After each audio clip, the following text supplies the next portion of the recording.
we go. All right. Yeah, quiet. Let it play. People have to get into it. Oh, yeah. We shouldn't interrupt the theme music, right? Okay. Quiet. I'm quiet. All right. Oh, yes. Yeah. And we're back, motherfuckers. Yeah. I shouldn't have said that. I don't know. You know what? Crass, you know? The theme music playing while we're It gets me excited. talking, right? Because we never hear it. Right. It gets dropped in later. But this week, because you and I have to go to opposite ends of New England within 30 seconds of leaving here today, we're going to give him a show. Not only that, I have to miraculously pick up my youngest son from school merely minutes after we finish today and then head straight. So we're putting it all together. I don't know if it's all together. Oh, my goodness. Well, you think with a week off, we would have had some some time and some space to like prepare ourselves for this. But tis the season. 'Tis the season for spazzing out. Right. Or as you say, today. Okay, wait a minute. What? See, it's all fucked up. Did we do something wrong? Here's the. I'm gonna play the thing. Okay. Drink. People always need to know why too. They're like, you don't drink? Why? This never happens with anything else. You don't use mayonnaise? Why? Are you addicted to mayonnaise? It's just Mayonnaise doesn't make me feel quite as good. that sounds like Jim Gaffigan, but I don't know. I know, who but it is. the clip that you sent me is this woman in a car. Oh, she's like lip syncing. It's funny. Which it's a visual thing. There's a lot It's of great these. for radio. This is a phenomena I've heard about recently. It's like recovery comedians. Yes. And they get hired to do Right. Conventions and stuff like that. And Well, I've Dave from Dopey had one on the Patreon, right? Yeah. Which I didn't listen to, but It was funny, but I think it's great because if you've ever been sitting at a meeting and there was a speaker who was just like great and like hilarious, and there's every once in a while you pick those guys show up or those girls show up and they really put on a show, and these people are just taking it professionally. I think it's hilarious. that's what it's all about, right? Putting on a show. Well, that's entertaining people. That's it. If we're not entertaining, we are. What are we doing? I don't know what we're doing. And we're back. Welcome Finally. to Recovery in the Middle Ages, the podcast about two middle-aged suburban dads and their pursuit of life, love, and recovery. I'm Natx. And I'm Mike, God damn it. And boy, do we have a show for you. Today on RMA, the global holiday boozathon is in full swing. Isn't it? Hear how we got through Thanksgiving without drinking, using drugs, or going on a murderous rampage. And we discuss the Rational Recovery Program, its basic text called The Small Book by Jack Trimpey. All this and more today on a very special edition of RMA.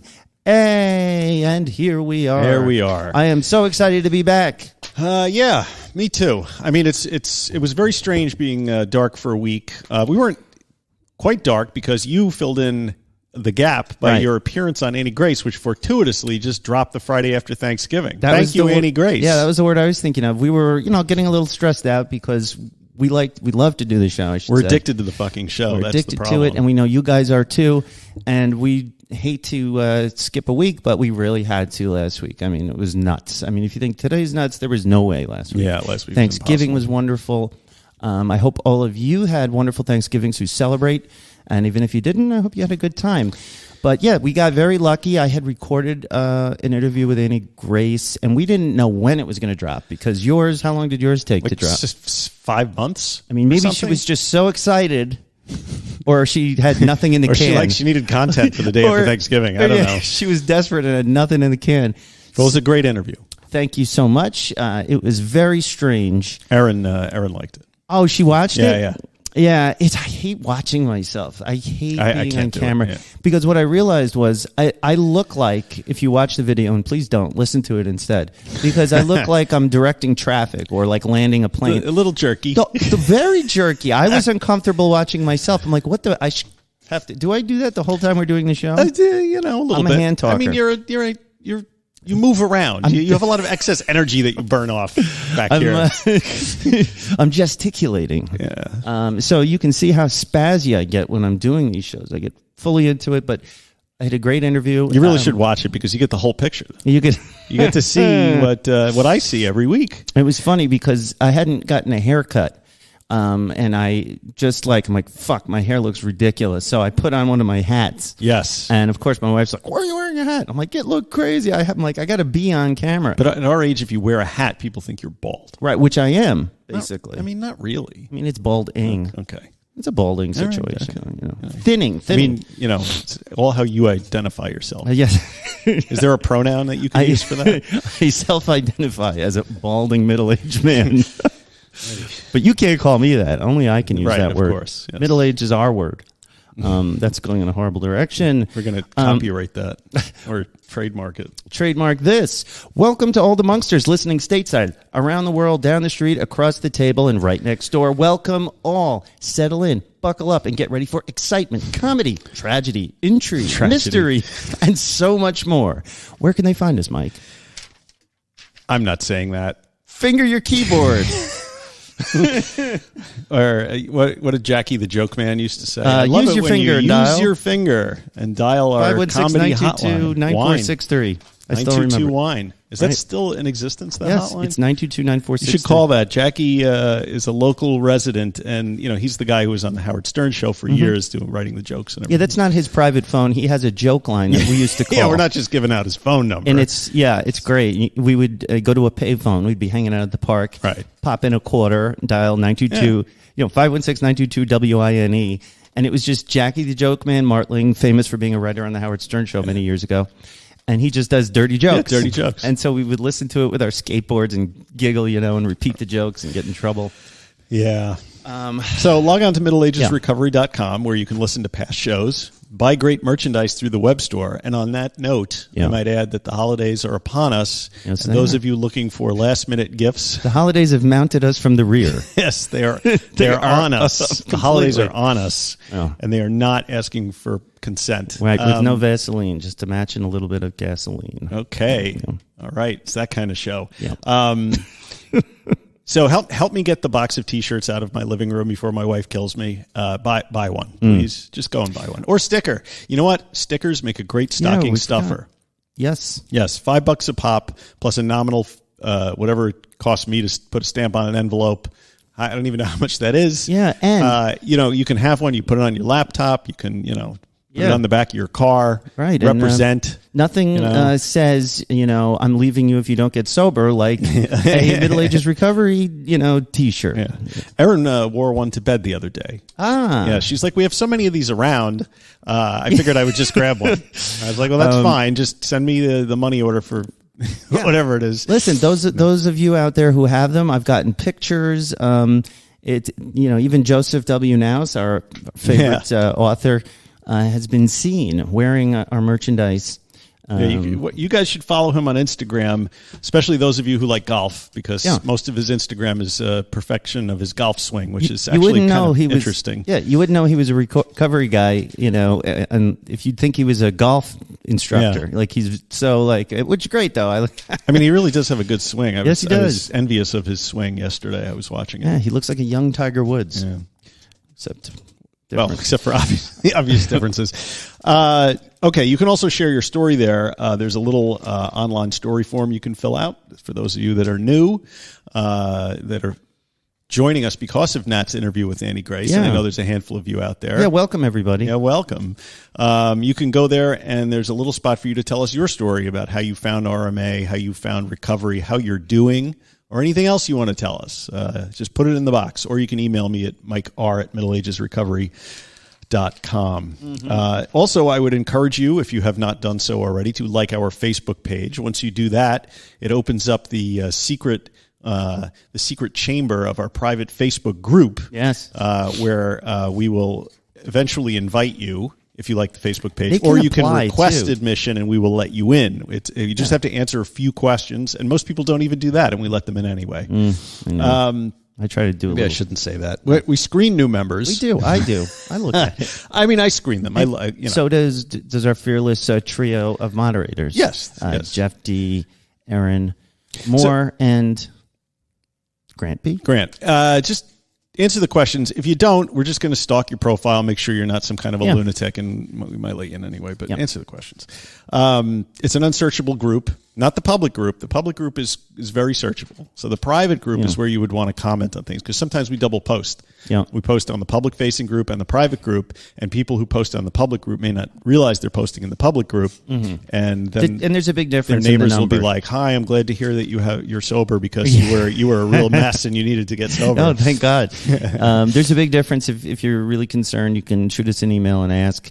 But, the public page has like 7,000 followers, and the private one's around 530, because those are, the fans, people who want to talk to us and talk to each other and get support. The other people are ones that we force-fed ads through through Facebook ads. Some of them get very angry. I've noticed. Most of them are okay with it, though. We also have a new segment, sort of a semi-recurring segment on the show called Monksters Speak. Right, which is our private Facebook group. Sometimes Nat or I will post a a thought experiment or a question about recovery, and we will gather the responses from the Monksters and read the most erudite ones on the air. Yes. So do I that. love it. I love it. Like and subscribe. Very helpful. I think that's a repeat. I got to take that note. What? Didn't you already like say and it? subscribe? Yeah. I don't think so. And you could also say, Alexa, play Recovery in the Middle Ages. And don't do that. My phone's going to do it. prepare to be amazed. Right. Prepare to be amazed. Do that. So the best way that you can help us with the podcast, well, there's two ways. One, you could go to Apple's iTunes podcast, or through your podcast app at Apple iTunes, reviews. and write us some reviews. The reviews have slowed down a bit, folks. So how many reviews do we have in total? I think 91. We have 91 reviews, but we have 500 and some odd people in the private Facebook group. All of you private guys, the go out there Monksters, and write us a review. It's okay. please. Thank you. Just say something nice. And the other thing you could do is tell a friend, of course, because I've get actually the word out. I've heard stories from the Monksters of people who have shared the show with a friend, and then that friend actually writes me or something and says, "Oh, my friend told me." Yeah. And word of mouth is still the best advertising. better than word of If you get mouth. something out of our little show, just share the love. Help us grow the movement. Help us grow the recovery the Middle Ages movement. There's a new hotline. Oh, yeah. Okay. You do it because it was your idea. Okay. We have a hotline. It is a phone number. So for those of you who are not middle-aged, and Operators younger, are not standing by. You pick up the phone and you dial a number, right? It's 516-8886. You're missing a number in there. 629. Oh, shit. So the number is, and this has been what we're going to do with it once I give you the full number, is we're having a Christmas special show. We are. And the idea is to get, words from the Monksters. And, a holiday greeting is fine, but, I think what Mike was looking for was, tell us what's your recovery? Like, what does it mean to you? And what's your method of recovery, too? Like, I mean, I know we got a lot of... the number is... Okay, so the RMA hotline, if you just call 516-888-6297, there's a cute little message from Mike. And, thanks. What do we say, 3 to 5 minutes tops, because we want to play a lot of them. I might be able to get some other podcast hosts I'm going to reach out to leave a message. And it'll be a lot of fun. We're going to have a great holiday show. Yes. Just, whatever you want to talk to us about. Yeah. And speaking of reviews that we have not been getting, we did get one, didn't we? We sure did. You want to read that one? I do, and I was very happy because there was one bad review that made me sad.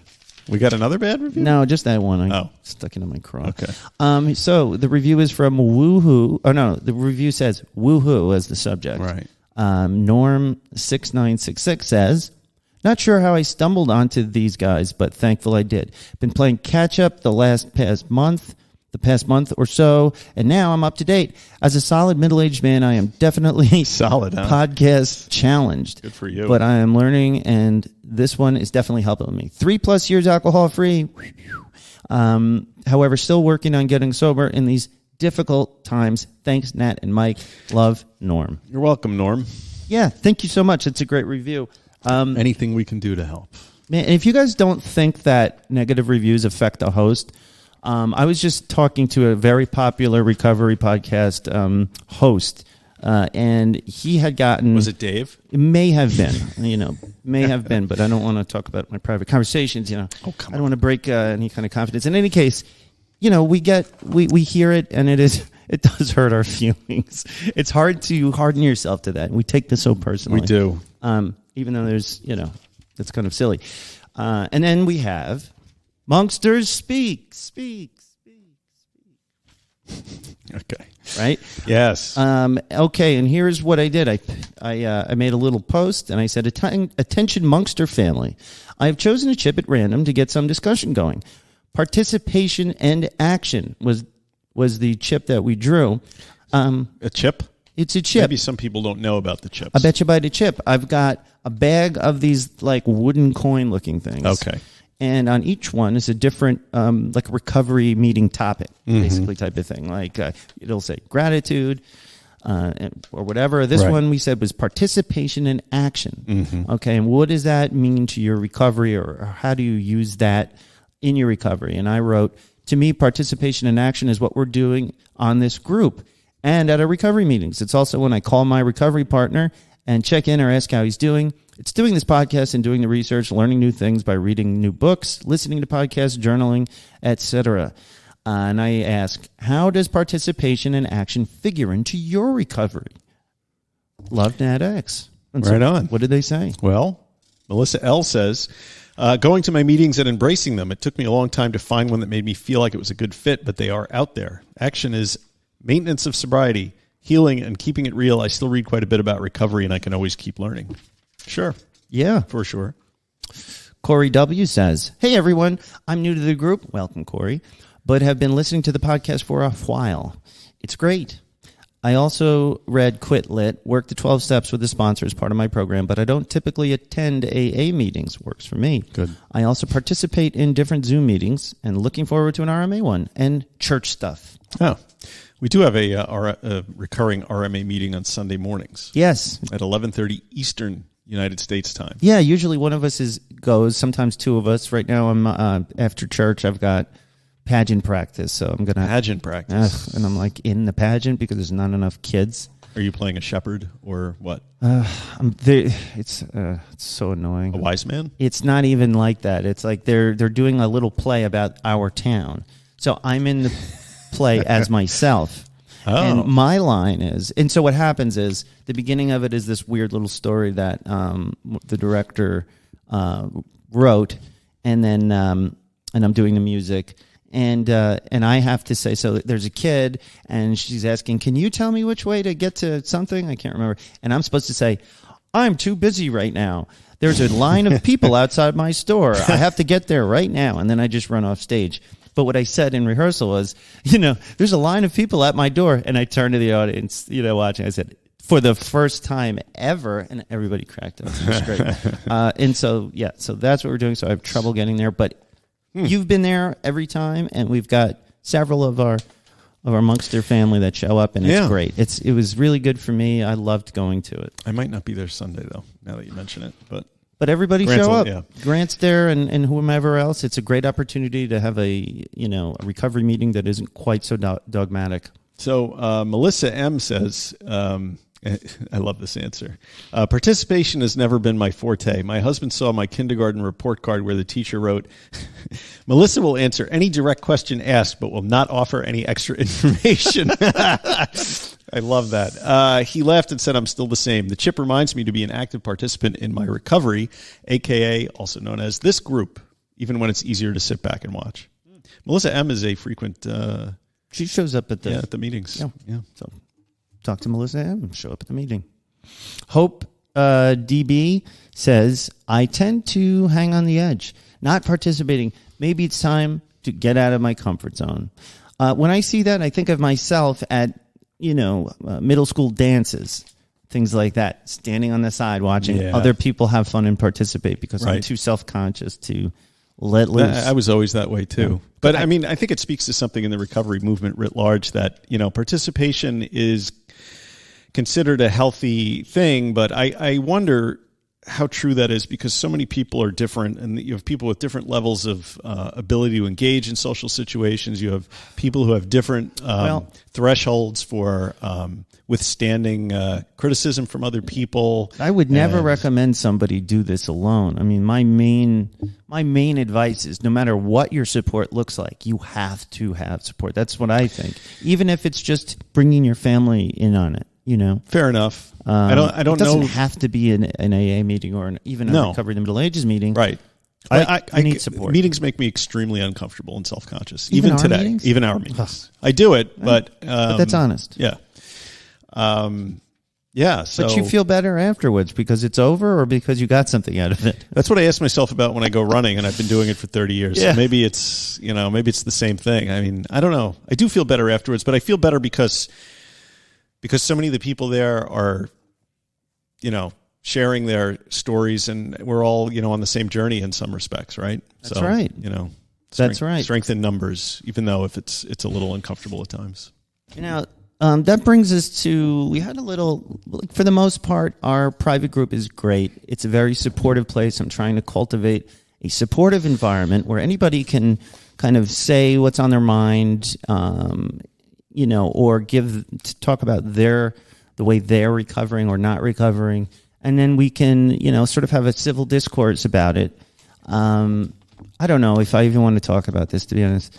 I thought it was relatively civil, and I think it after was. A little back and forth, things ended on a good note. We did, and I reacted a little harshly at first, but the reason I did, there was just a little bit. I was sensing some real vitriol, and on one of the posts, I'm just all of a sudden, usually I go to the group, I read the posts, I try and make as supportive comments as I can. And I get a good feeling from it. And that's why I love to go to a group. But this one day, I had read a couple of the posts, and man, I got this horrible feeling. It upset me, the way things were written, the way I felt like it was attacking other people's closely held beliefs, maybe not intentionally, but when I got that feeling, it took me back. Maybe that's a PTSD response, because it took me back to all of the people I've met in, the rooms and in rehabs that are so angry, they're so wounded, and they spit it out on everyone else and bring everyone else down. And maybe that's not exactly what was going on, but that's how it made me feel. And I had this reaction like, I don't want this in my house. You know what I mean? Like, this does not belong here. I don't want it. But, at the same token, if somebody is hurting and angry about something, I shouldn't, try and censor that. I have no interest in that. If you're hurting and you've had a really bad experience with something, let's talk about that. But let's not, cast that aspersion on other people who may be associated with whatever it was that hurt you. It's not them. And I don't know. I was having a bad day, and I just don't want that in our group. Like, I don't want to censor anything, you know what I mean? But it's okay when you're talking about yourself or your experience is great. But when you start to kind of throw that shrapnel out at other people that, are just trying to get support and kind of be positive, I don't know. That kind of got me, but maybe I was overreacting. Well, I mean, I don't know. I saw it a little differently. I mean, I'm with you that, civil discourse should be the goal, right? But there's a tension between civil discourse and then the effects of trauma on people who are posting in a recovery group, which is a place where people who are traumatized don't traumatize me in the process. And how how does trauma play out in people's recovery? I mean, it obviously plays out differently, but you also don't want to end up creating like a place where it's just toxic positivity is the only thing that's allowed. It is, especially because we have sort of posited ourselves as a casting a broad net with respect to different people's opinions of what recovery is to them. And if someone has a strong negative opinion about something or has been hurt by one particular method of recovery, right? But they should have the opportunity to express that. And you can just don't demean other people. In the process. I didn't really see it that way. And I also think you can kind of turn that discussion. And I think you did a good job of turning the discussion. Yeah, I walked it back because I felt like a dick for getting so angry about it. I don't know. Wherever you create an internet community, you have to be concerned with how you're going to allow outlying voices to be heard, where you set the threshold for what's considered acceptable discourse, because if you keep the metaphysical fence too tight, I think you run the risk of stifling the free exchange of ideas in favor of like palatable chit chat that may not benefit everybody in the long run. I mean, that's social media, right? I mean, Facebook, maybe it's not the milieu for deep discussion, because nuance is lost in posting, right? I mean, now I know where this guy's coming from, because a lot of his objections, to 12-step are ones that I have. I don't express them in the same way that he does. Yeah, it wasn't one post. It was a few. It's not just one person either. Right. And this is an attitude I see on like NA groups specifically. Somebody will post something and then a person will basically attack that person for having that view and making them feel awful, and maybe that person didn't come from your experience, but on the same token, they didn't come from your experience. So, I don't know, man.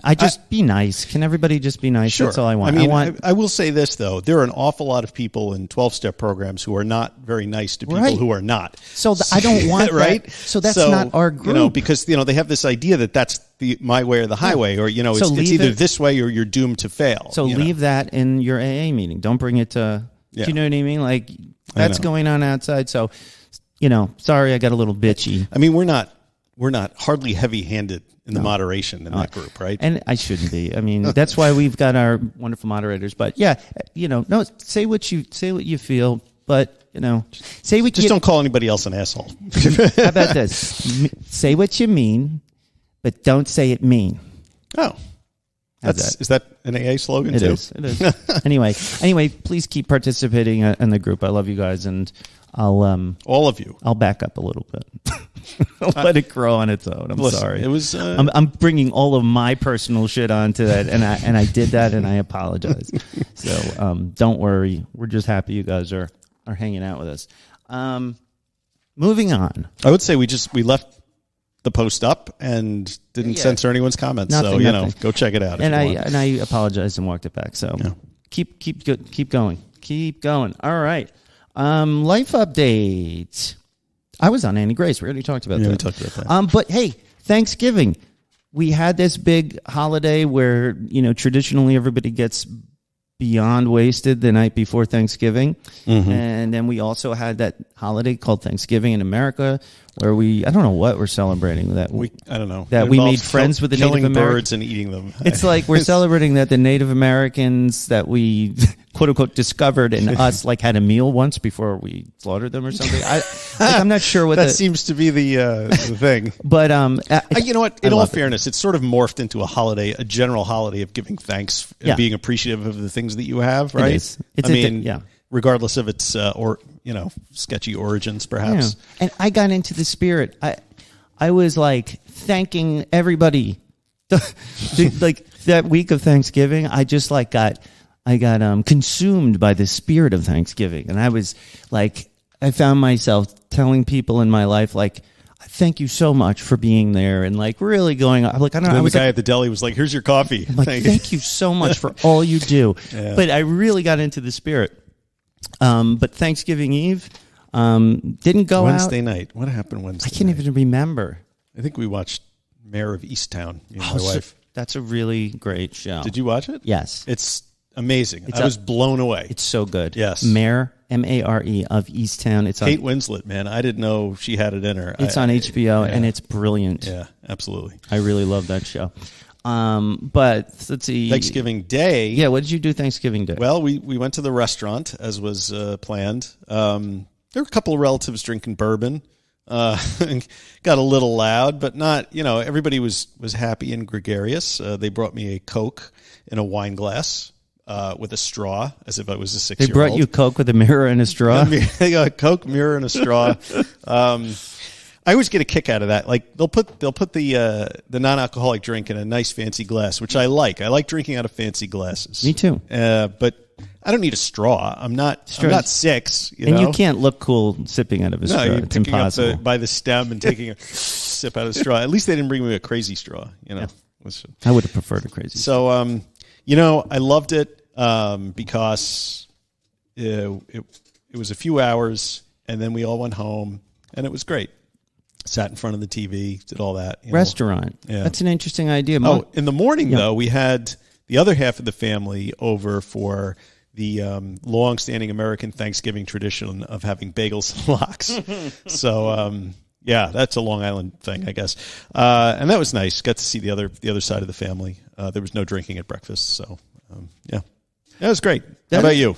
Yeah. Well, I had a great day. We were a little busy. We were driving around to a couple different houses, but the morning was really interesting because I don't know if everybody watches this Thanksgiving Day parade that Macy's does. Yeah, we watched it. And it's at 9 in the morning, and everybody's up. We're all together in the den.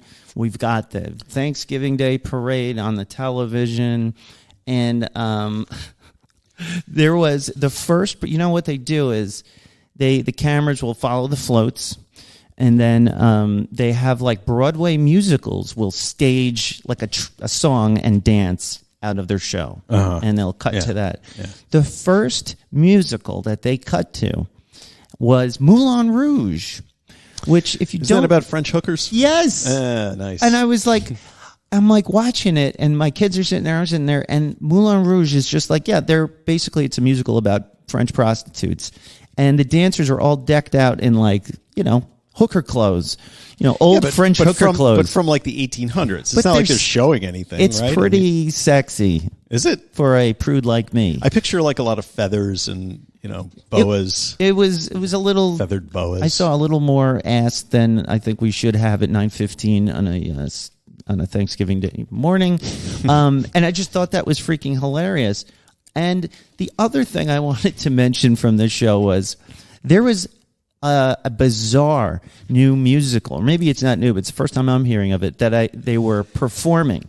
Now, it's called Six, and it's a British musical by Toby Marlowe, and the musical is a modern retelling of the lives of 6 wives of Henry VIII, presented as a pop concert, as the wives take turns singing and telling their story to see who suffered the most due to Henry, and should therefore become the group's singer. So That's really weird. It is weird. I'm like, what the hell am I watching? Is it like a Me Too kind of translation? It's sort of schlocky. It's sort of schlocky and funny type of thing.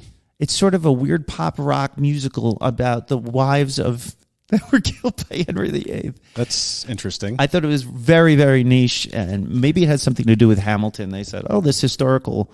right. So giving it like the new sort of pop treatment. Right. So so I thought that was worth noting. Then we went to my brother's house. Did you ever listen, but just outside, when you were doing a lot of coke, you wanted to make a concept album? All the time, yeah. Did you ever hear of the album by Rick Wakeman, the keyboardist from Yes, called The 6 Wives of Henry VIII? No. It is a concept album about the 6 wives of Henry VIII. Maybe the two are connected.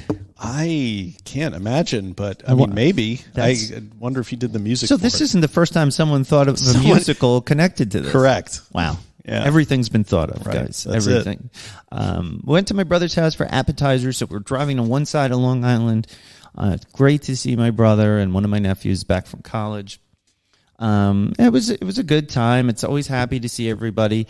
One of the things that I noted was the alcohol. Now, people weren't drunk when I was there, but what I did notice was that, the men that were there, one of them brought one of these fancy half kegs. Okay. Have you ever seen these half kegs? And it's like a craft beer or something special. Yeah. And so the one of them brought it, I think my brother's brother-in-law, and then my dad and my brother and my brother's brother-in-law, they were all, huddled around it, and they were... Worshipping the keg. Talking about it. Oh, someone's got to tap it. It was kind of this, like, they're doing this together. It's kind of like a man thing. Ritual. They're pouring it out and sniffing it and tasting it. And I just thought to myself, am I missing something? Like, I don't know. Because no, I didn't get that feeling that I wanted it, but I was just kind of like, almost like an anthropologist observing a culture. Right. Sometimes I think of myself like that. And, I don't know. I'm not in it. And I don't know. This time I didn't feel left out, I went to go talk to the women. That's what I do.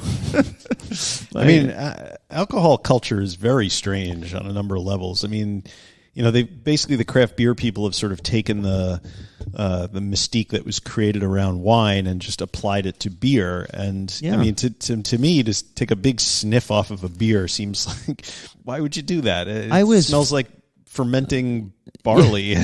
Well, I used to make beer with my dad. Did I ever tell you that? No. It was a father-son bonding thing when I was college age, probably. You were like 6 or 7? Yeah, basically. But one year we got, this beer kit, and every year for a few years we made our own brand of beer. And my father and I did it, and my brother, and it was this big bonding thing.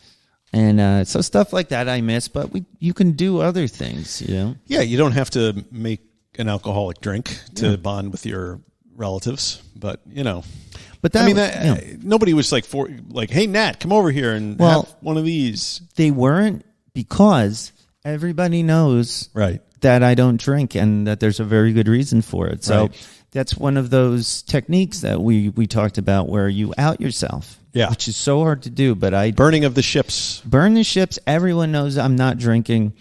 And it's not even that I can't anymore. It's they know I don't want to. And it's just not me. It's not something I do, and they don't even bother me.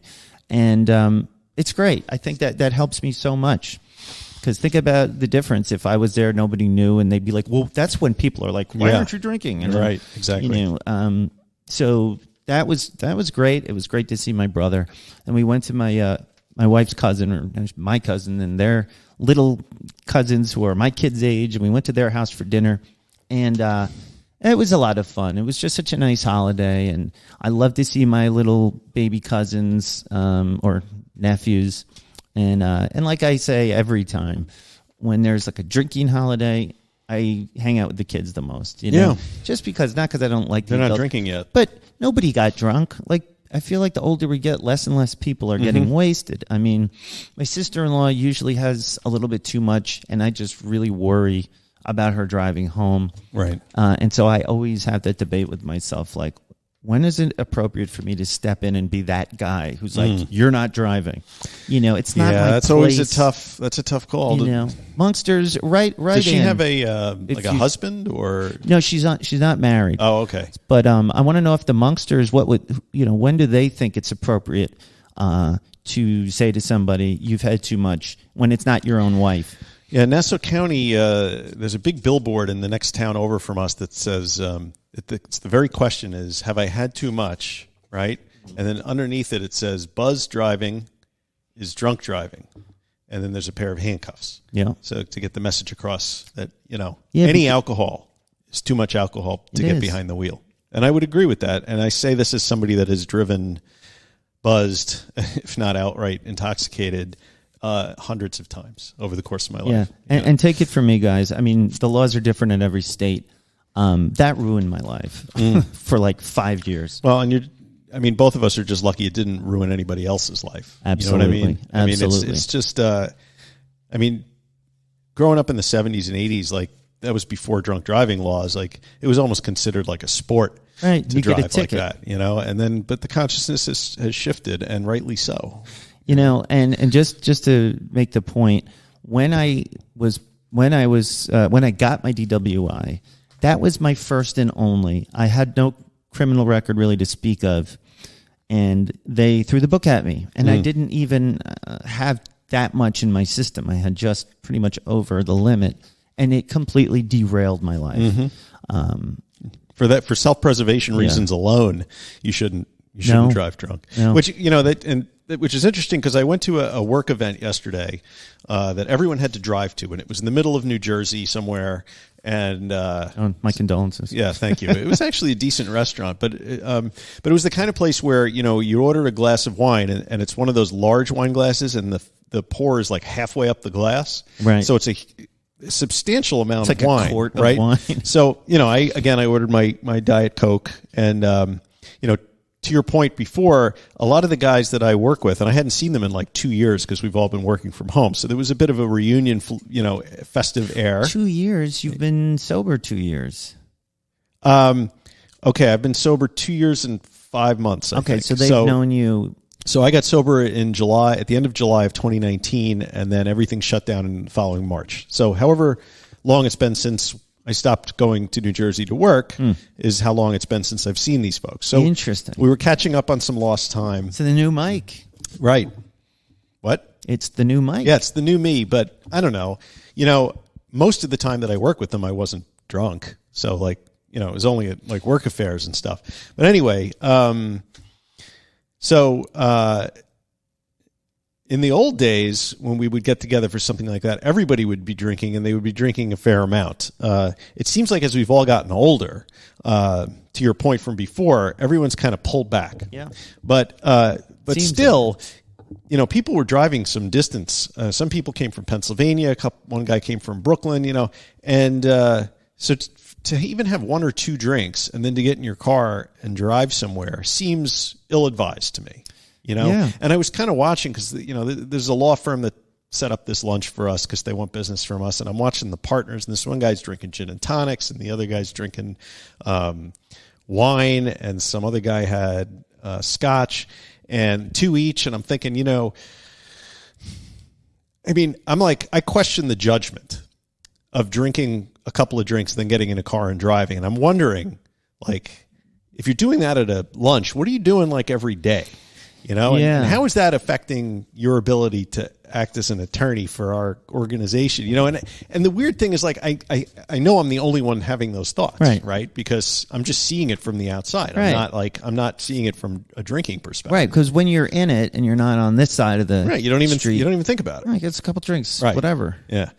But it was kind of easy for me to not drink because most of my coworkers, the guys that I actually work with on a day-to-day basis, were not drinking. They got a soda or an iced tea or something. So I think the Monksters might be interested in did you have a plan? Before you go to an event like this, I always recommend you get your recovery partner, or sponsor, and make sure you're in contact with each other. And, even if, of course, Mike knows that he can text me whenever, but just by the act of me texting him beforehand and saying, hey, have fun, good luck. Right. You can, text me if you're getting feeling itchy or whatever. And then also to have some kind of plan. We have been talking about strategy going out for, since we've met. Mm-hmm. So having that plan in your head, what do I do when I go out and I'm presented with this option? Right. I was just talking to, there's a Monkster out there who I won't name, who I've been kind of talking through getting clean from booze and cocaine. And it's been really great talking to him. And he was going to an event that was, going to be a drinking with friends, and he's really trying to, he's got a couple of days type of thing.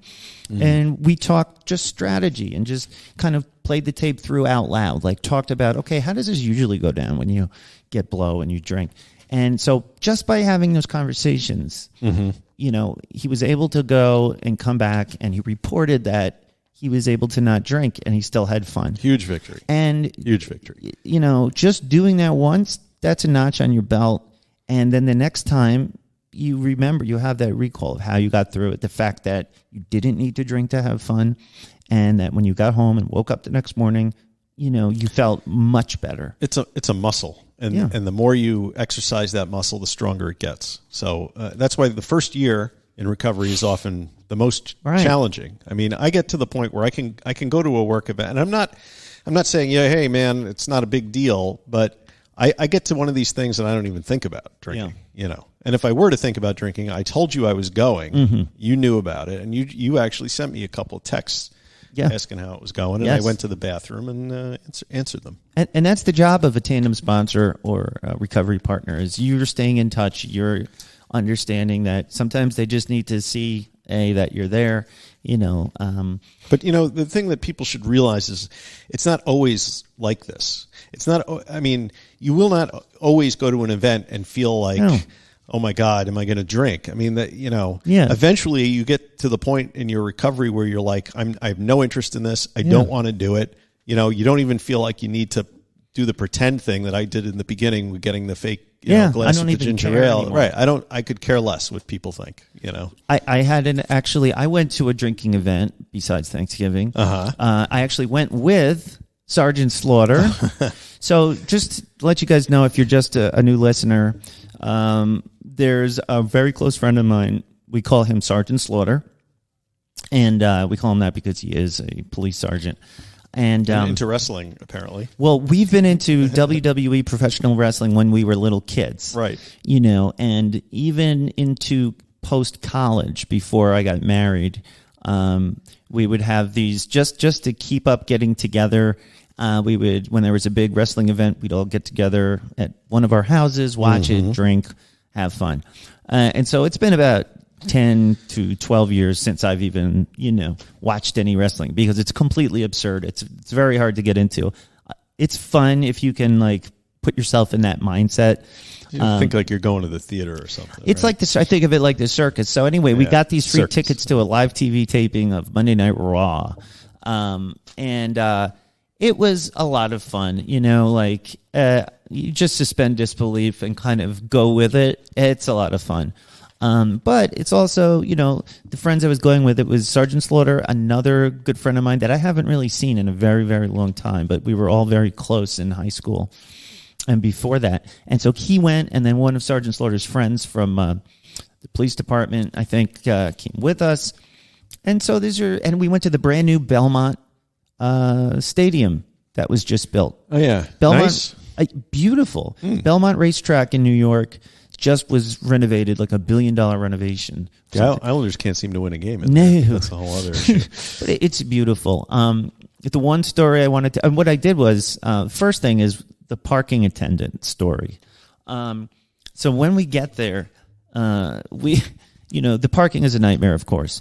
And they have these guys directing people to different parking lots. And we pulled into this one, not sure where to go. And Sergeant Slaughter rolls the window down and says, hey, what do we do? He says, it's $45 over there. And he said, it's a joke. Oh, he's like, how about we just give you $20 under the table and you let us park over there? Ha ha. Yeah. The guy's like, he looks back, he goes, all right, right this way. And so we pulled That's in New York. We pulled into this parking lot. I did the handshake money pass off too, because it was on my side. So when we got to the spot, I reached out. I was like, "Thanks, man." Put the 20 in his hand, and we pulled in. Wow, that's good to know for next time. Yeah, but when we got inside, there was like a security manager or something, and she directly asked us, "Oh, where did you park? How did you park?" And we're like, "No." And I was the one that started talking, which was such a bad idea. And I'm like, I think we just, we just gave him some cash. And I'm like, and then Sergeant Slaughter was like, no, there was no cash because they don't take cash. Right. It's all credit card. Right. So that was a red flag. And I said, I mean, not cash. Haha, I thought they took cash, and it was really slick, right? I'm like, we used a credit card. And she gave us a look. He's like, oh, she gets good because I'd hate for you to have your car towed, And so... Sergeant Slaughter started bugging out. We played it cool for a minute. And then there was some other cops that were working, and he went over to them and was talking to them. I guess he was asking them if they really tow cars or something like that. Yeah. Because, do they? They were like, we don't know, and we don't think so. And they did not. But we had this anxiety the whole time. That sucks, man. She screwed you because she kind of figured what was going on. She knew. Yeah. She figured it out. Was just fucking with us. Did you, was there anything for you to drink there besides beer? So the only thing I wanted was soda and a big bag of popcorn. That's what I was fantasizing about. Right. I had that. That's my goal. There was beer everywhere. It was $15 a cup. But we were in a special section because it was corporate box or something from our friend. And so we passed this fancy bar. And there was no popcorn for me to get, which I was pissed off about. I walked up to the bar. And he said, what do you have, buddy? I said, do you have grenadine? He said, yeah. He said, get me a Shirley Temple on the rocks. And he cracked up, brought me my Shirley Temple. My friends ordered their beers, and we went to our seat. But, when you're comfortable and you don't really secretly wish you were drinking, right, doing something like that is easy. Did you have fun? We had a fucking blast. So it's possible to have fun without being drunk at a wrestling event. Yeah, and they didn't drink that much. I think sometimes because they all know that I'm sober. My other friend is friends with the other guy, Vin, who listens to the show. Oh, and so he knew about the show, and so I had never come out, so to speak, to him directly about being sober. But this time I was just kind of yeah, blah blah blah. When I got sober, yada yada yada, and so I was able to openly talk about it. And it felt good to just kind of be myself and not have to be like pretending. You Awesome. know what I mean?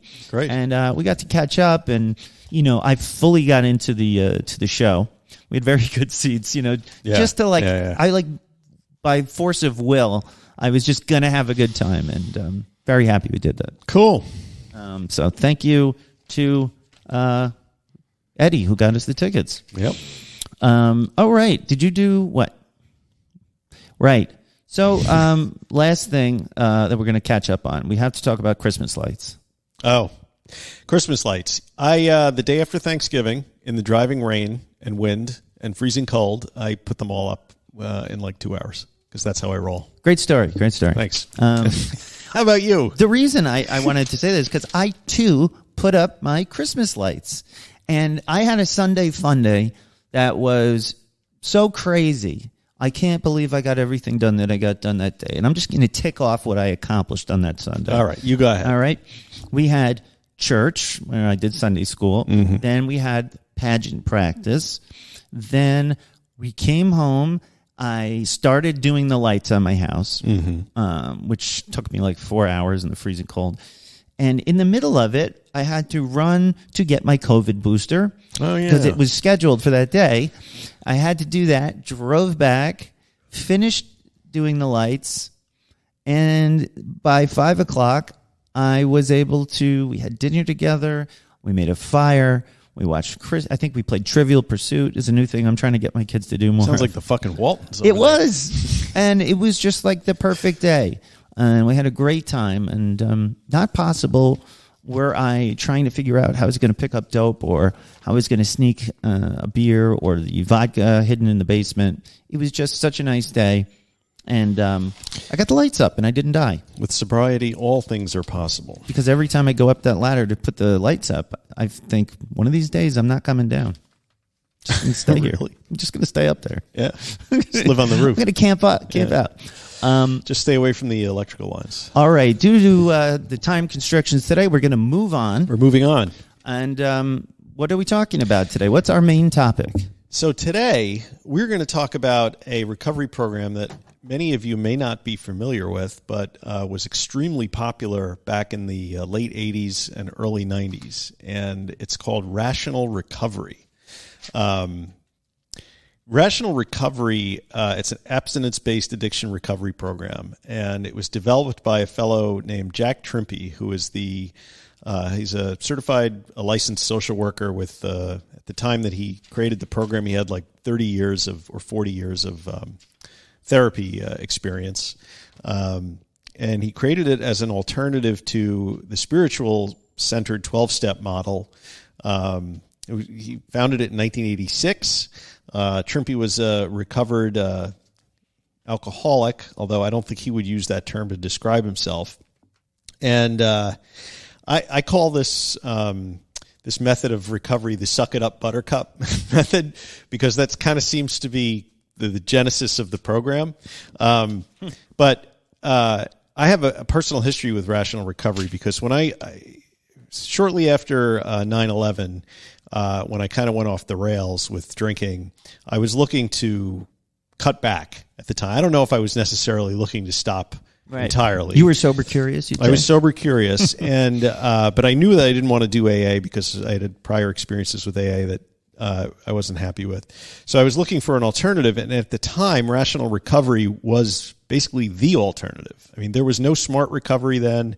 There was really nothing out there. There was no anti-grace. There was none of this, any kind of this new sober movement.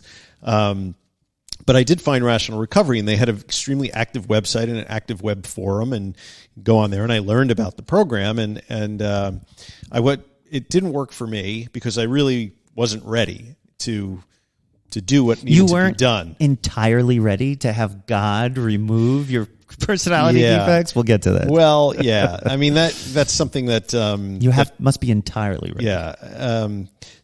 The Rational Recovery program centers on a trademark method called the addictive voice recognition training. I loved reading this because I've been talking about this just from my, thoughts on addiction. Yeah. And I've sort of been doing this AVRT. Right. And I didn't know that it was laid out and encapsulated so perfectly here. It's when I talk about the inner addict, what I was talking about with that one monkster who, the other day, I was talking a lot about this inner addict. Right. And that you have to identify that voice in your head that says, you really want to get high. You really want to have that drink.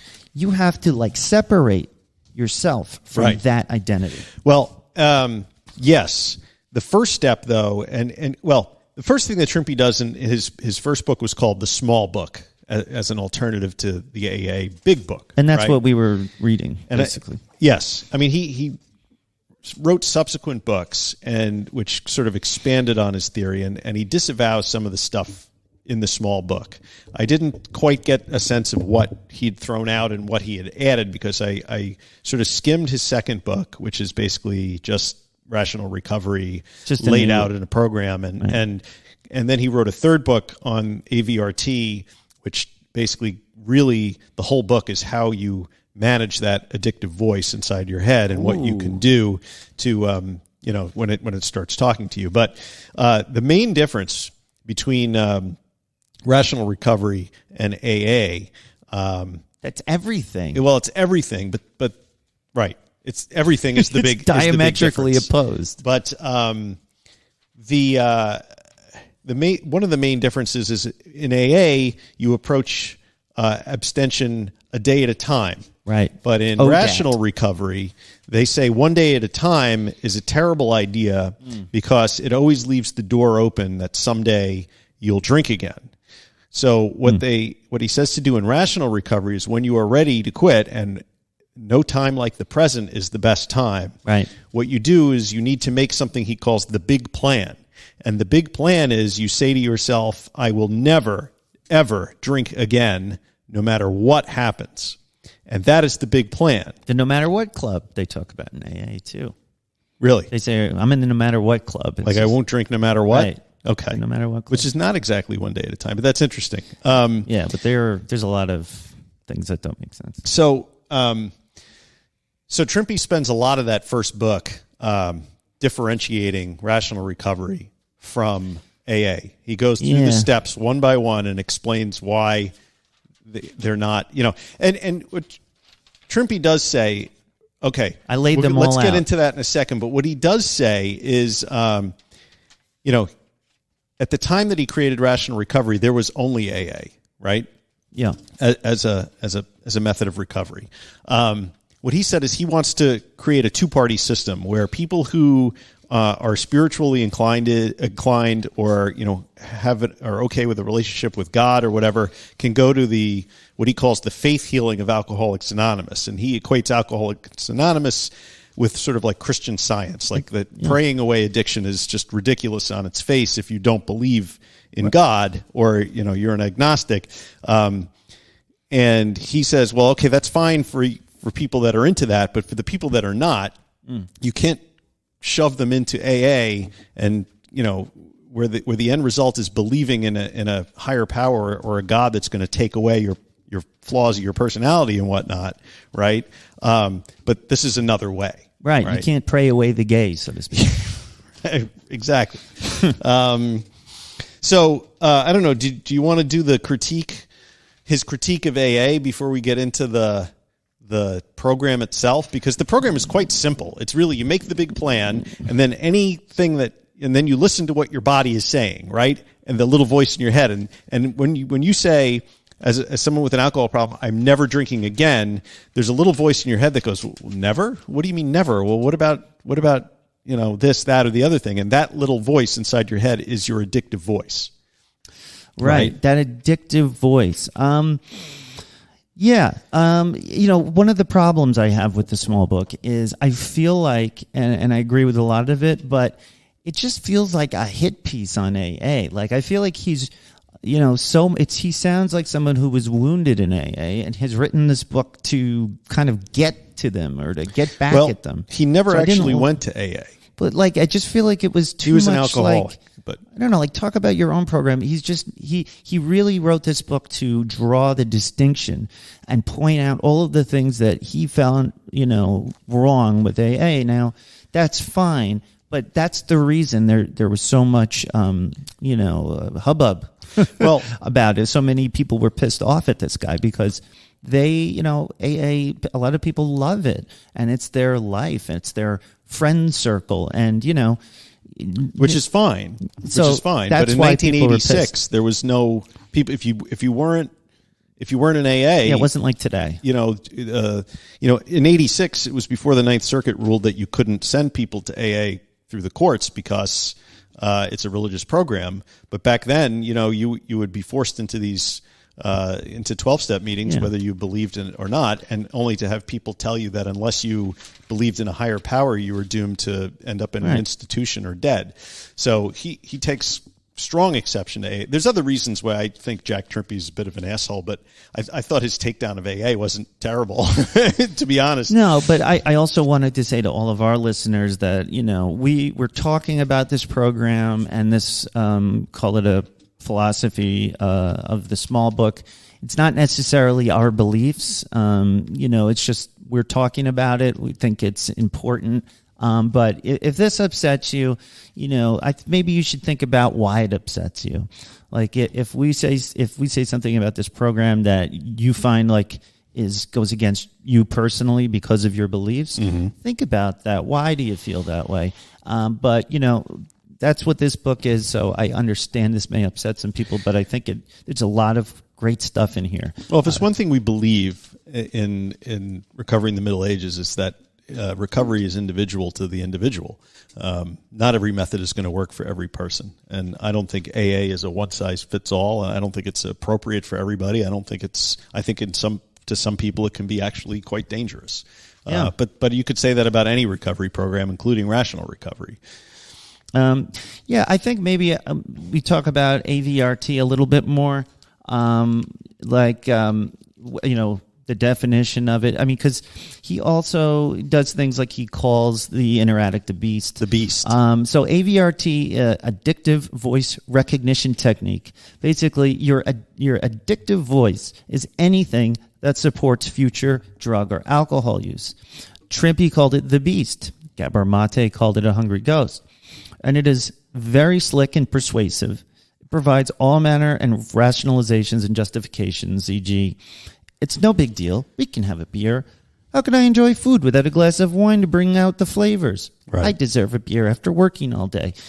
Well, just have a couple of glasses. You get the idea. The voice speaks in terms of we, which should cue you in that it isn't really you. This is so important. Right. The voice that is you will speak in the I and will have your best interests in the forefront. And the other acronym that he talks about with AVRT is EVR. Mm-hmm. So he'll talk about this, and it's enemy voice recognition. Right. So this is the inner addict is a beast inside you that wants you dead. You have to think of it in this way, and you must recognize positive addiction ideas as not you. Like it's someone else. That was a little confusing when I read it. Mm-hmm. What a positive addiction idea is, that voice in your head that says, I can have just one. Right. Okay. And so a lot of this program, to me, that was super important was, understanding how to separate yourself. It's a little schizophrenic, but, it's right. That's what works for me. This is what I've been doing. Well, you don't say, I want to drink. You say it wants a drink. Right. Right. And because all that addictive voice wants is pleasure. I want to drink becomes it wants a drink. So like I was saying before, if you think to yourself, I will never drink again, and then listen for the reaction, the negative thoughts and feelings about never drinking again are your addictive voice talking back to you. Yeah. So now if you think I will drink or use whenever I want, the pleasant feelings about that are also your addictive voice, which is exerting control. Right. So recovery, he says, it's not a process; it's an event, and the magic word is never, as in I will never drink again. And sorting out, and of course, both voices inside you are actually you, right? But what this is it's just a way of, it's like this is at its base, it's cognitive behavioral therapy, right? Right. And you're taking that voice and you're assigning it as a part of you that is a negative and that you can identify and that you can defeat it by using the positive part of you. And the thing that really struck out to me about that whole way of looking at it is it's extremely Buddhist in approach, because it's sort of like you are not your body and you are not your thoughts. There is something else that is you, right? Mm-hmm. So because, people who say, I have no control over my drinking, well, you have control over your body. You have control over your arm. Right. You have control over picking up a glass and putting it to your mouth. Right. And you're not all those thoughts that tell you that you need to drink. Right. Right. That's not you. That's not because you. the real you doesn't want to drink. Right. I have a paranormal spin on this. Oh. So while I'm reading this, and you guys know I'm a paranormal nerd too. You are paranormal. So it's true. What I was thinking about was, I have in the past likened addiction to being possessed by a demon. And I was thinking, this sounds, he mentions to me, that in the book. This sounds like, if it helps you to think of your inner addict as in that way, yeah. When I look back on the things I did when I was active, you think, man, that wasn't me. Okay, if it wasn't you, who was it? Right. Right? Mm-hmm. A little creepy. Mm-hmm. So it's kind of like all of these different philosophies about this stuff are sort of coming together. Mm-hmm. That's what's great about how we've studied all of these different modalities and philosophies over this past year, because I can now draw, a line between them and look at, the unifying ideas. It's really cool. It is cool. And the fun part about something like the addictive voice recognition is that you can personify those thoughts and you can create a character, right, in your head. Mm-hmm. So like mine, I remember doing this back 20 years ago. I pictured it like a diseased, decaying, almost like a weird Muppet in a tuxedo with a martini glass in his hand and a cigarette in the other hand telling me to drink. So that was my personification. So anytime I would think, of somebody of my addictive voice, that's what I would envision in my mind, and it helped me get a little clarity looking at it, Yeah, and I think that is such a great way of looking at it, and I'd encourage you Bunksters out there, write us at MikeR@middleagesrecovery.com or in the private group, post how you describe that inner addict. Like, let's start thinking of our inner addict as like some kind of crazy, like evil demon beast that you're trying to fight. You know what I mean? So I'd be curious to hear that.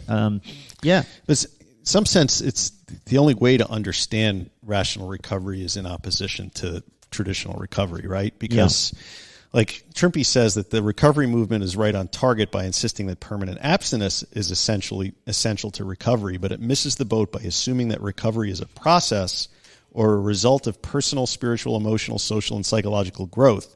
In rational recovery, those worthwhile pursuits follow recovery and are made possible by your continuing abstinence. And that's not really an opposite to things that we've said before. We have said that the real work begins when the drinking ends, right? Yeah. Absolutely. So, you got to stop pouring the stuff down your throat first before you can deal with the other issues. Yeah, he makes a good point while you're reading it. He says, all of these points that we make, that we talk about, will make sense to you. It's logical, but if you're still drinking, it's hard to think clearly. And that's what we say too. You got to get off the booze before you can, be in a place to think rationally and make better decisions for yourself, because it reduces your ability to do that. So that's a very good point. Which is sort of not the AA way, right? Because AA, you got 12 steps, and you got to go through the steps. And nice some of those steps are, what about my character defects, my selfishness, my spiritual malaise, my resentments? How can I possibly stay clean and sober before I fix all that stuff? And rational recovery says you fix all that stuff after. Right. He actually lays out every step. He lays out all 12 steps in the book, and then writes a retort to it. Yeah, he does. He does indeed. I have written them all out with my thoughts. Would you like to go through those, or do you want to keep going on your notes? Go through them, because I was going to do that, and I was like, I know. So I did it. Okay. Thank you.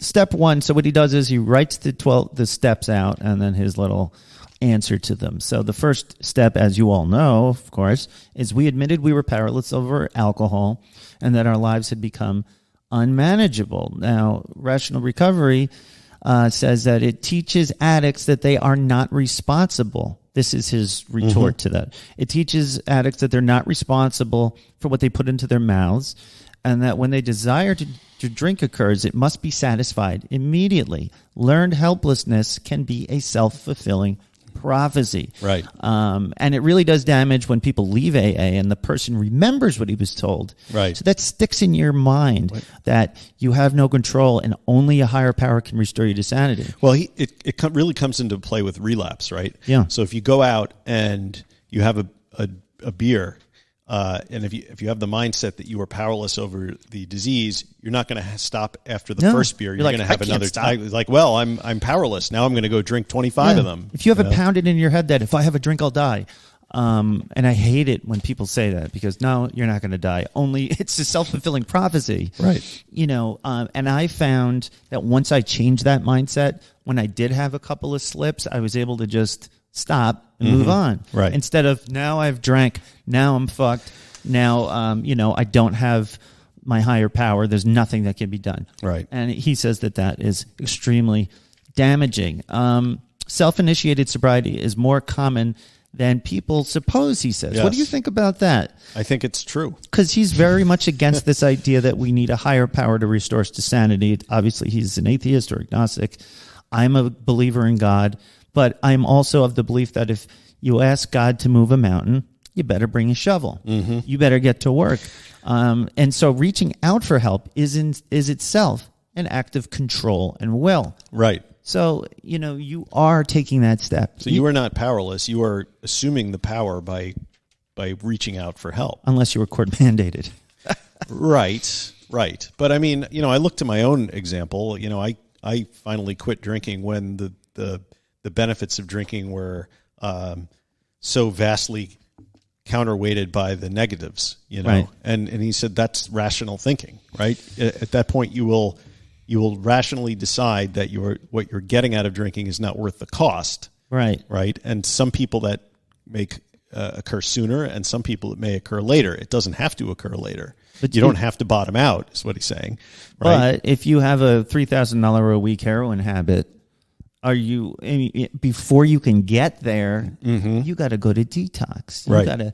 You have so much work. But you make that decision to go to detox. Right. Most of the time. At some point. Unless you've been arrested and thrown in a cell.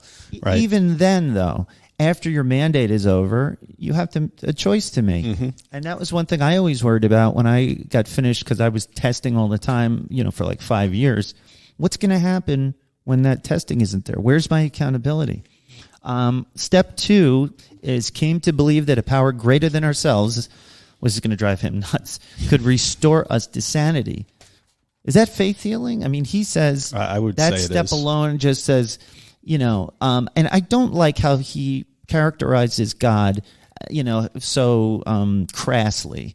He's very much like God is an imaginary person, an That's his imaginary belief, being. though. Right. He says it like, no, this is the facts. He doesn't say it like it's my belief. He says it like, dear idiots, Well, right. you're dumb and I'm smart. Right. I'm Well, smart and you're stupid. I mean, what some So I people don't like consider rational thought, other people do not, and which is really the problem with the So the it's program. obvious why this is pissing people off, because he's taking a shot at people's. But in any case, he still makes good points. So he says, so putting into the hands of this, higher power is basically irresponsible. To tell someone to take a chronic illness and just try and pray it away, Right. And that's He also doesn't believe in the disease model, but that's right. all. One thing he does bring up, which is a good point, is if you've been to AA, one of the things you hear is that it's a God of your understanding. So you have to believe in something, so long as it's not you. And so, commonly they'll say, listen, if you don't want to believe in God, just believe in a doorknob. Or for you, God is a group of drunks, or good orderly direction, which is great to get people more involved in the program, so they don't worry about that God thing for a bit. You tell them it can, but then eventually what Trimpy says is, this is a bait and switch. This is a nefarious tactic. It is, because people don't recover unless they become a believer in the type of God that AA preaches is the God. Right. So his view is that this is misleading people. It's dishonest. I can see where he's coming from. I don't know if it's that deliberate, but maybe it is what's happening. The third step is make a decision to turn our will and our lives over to the care of God. Going to piss him off again. Right, same problem. As we understood him. If your higher power was a bedpan, he says, how can it restore you to sanity? Yeah. Right? If your higher power is a doorknob, you're really expecting this doorknob to restore you to sanity? It's irrational. It's irrational and it's absurd. Because in order to go along with these 12 steps, you really have to believe in the God of their understanding. And that's what he says. Really, it should be the God of AA's understanding, which, I'm not opposed to, because I'm a believer in the God of AA's understanding. So it's easy for me, but I understand that many people do not. Okay, the next step is, what is it, fourth step? Made a searching and fearless moral inventory of ourselves. Yes. What do you think of that, Mike? Well, I've gone on record to say that I don't think, moralizing has anything to do with recovery. I don't think making an inventory of your flaws and ways that you are supposedly an amoral person is productive. I think, if anything, it's self-destructive to do that. Yeah, and this can also be seen as confession. Yeah. So he calls it confession in the book, and he does it deliberately to further compare AA to. Sorry, I messed up your outline. I was trying to pull it. No, it's I guess because the point is, like, okay, it's great if you want to do that, but does this mean that only people who are moral get to recover? What about people who are not moral? Are they incapable of abstaining from drugs and alcohol? Yeah, he makes a leap there that I thought wasn't necessarily accurate, where confessing, when you put it that way, it sounds like religion, prayer, confession, and faith, right? And that's a lot of it. But I think I've gotten a lot out of, telling, getting it out. I think there is a benefit. He doesn't believe there's really a benefit to kind of telling someone else, like, here's what I've done, and, and just getting that feeling that it's out and that someone out there is forgiving you. Like that God. And while it's irrational maybe for Mr. Trimpy, that idea helps a lot of us move forward. When I pray for forgiveness every time I do feel like a little bit lighter. Now, I don't believe that you can pray to God for things. No. I don't think you can pray for. But you can say sorry. You can say sorry. And you're really saying sorry to yourself. And even if that's all that it is, I think that's important. That's just my opinion. Okay. But I mean, that's cool, man. I mean, that's why AA resonates with you more than some other programs. But the moral inventory, that's where we're talking about, are we a good person? You're telling all the things that we're bad. And he says, is your moral inventory really important to treating alcohol dependence? No. I don't know. I think it's there. Okay. But then you're taking this thing and you're putting it in the realm of the spirit, right? Rather than, and I don't think you need to do that to recover. I have a hard time with it because I relied on my view of the spirit. I think spirituality can be incredibly important to recovery if that's your belief system, Exactly. But like, he makes a good point. When he says, it's just me. Oh, it says, do diabetics have to take a moral inventory? Yeah, right. You must humble yourself in AA, but Rational Recovery thinks it's BS. See, what's inconsistent about that, though, using that example, is because he also believes that there's no disease of alcoholism, that addicts have a getting high problem. They don't have that it's the relentless pursuit of pleasure is what creates addiction. That it's essentially it's a selfish act. It's not a disease, but yet then he's saying, Yeah. So it's a little contradictory. But we get the point. Yeah. The next step, I forget what step we're on, 5 maybe. Admitted to, and this is when you say it to another person, admitted to God, to ourselves, and to another human being the exact nature of our wrongs. In the AA program, you do a step 4, which is where you make lists of this stuff. Step 5 is when you tell it to somebody else. and there's the idea of by confessing, you receive forgiveness.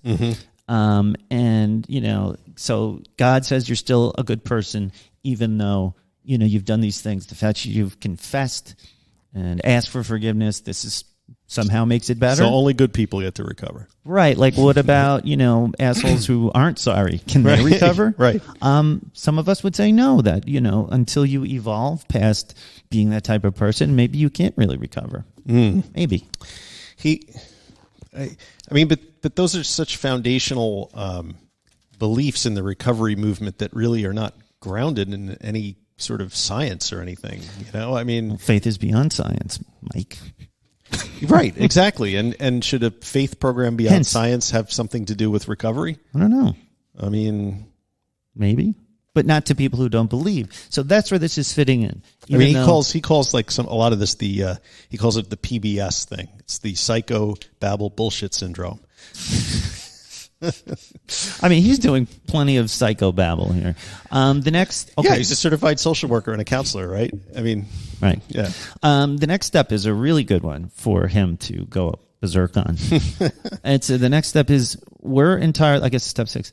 We're entirely ready to have God remove all these defects of character. Non-religious people find this offensive because it requires a miracle. So what he's saying is this step suggests... This is the faith healing part. That the only way you get recovery or recovered is by a spiritual miracle, otherwise known as a spiritual awakening. Right.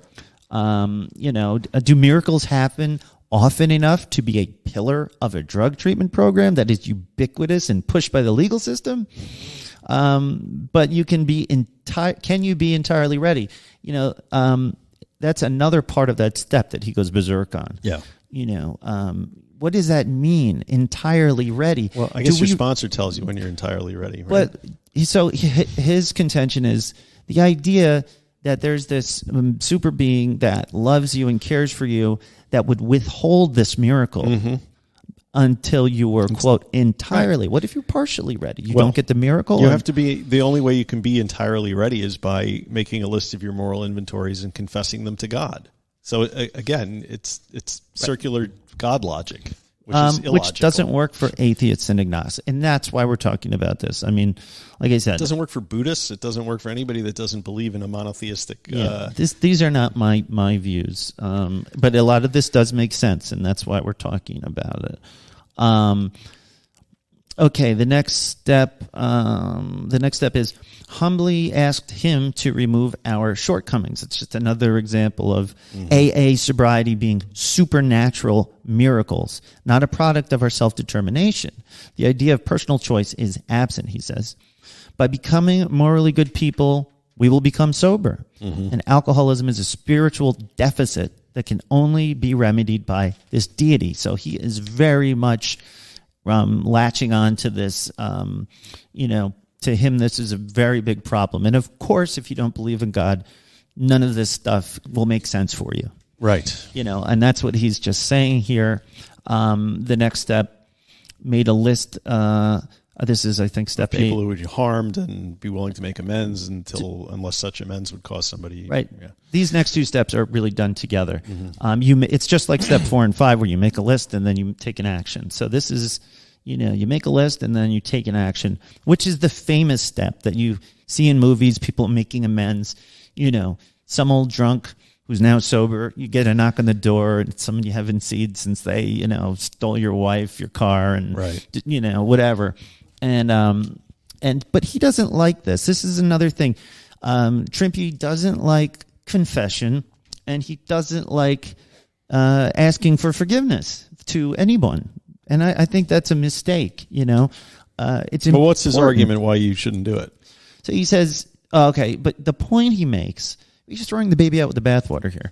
He says AA is forever, because you have to continually take your personal inventory. Right. All the time. And, he says members dwell on their stories. In other words, you're continually thinking about these things, making lists of everything you've done wrong. And they dwell on stories of members who tried it on their own and then went back out and ruined their lives. Okay. That was incongruous. So, I mean, the goal of rational recovery is to recover and then forget about recovery and go out and live your life. Right. Which is so this constant reminder, this constant every time I'm wrong, I have to acknowledge it and I have to go apologize to somebody. Like it's just a constant reminder that you live in this state of,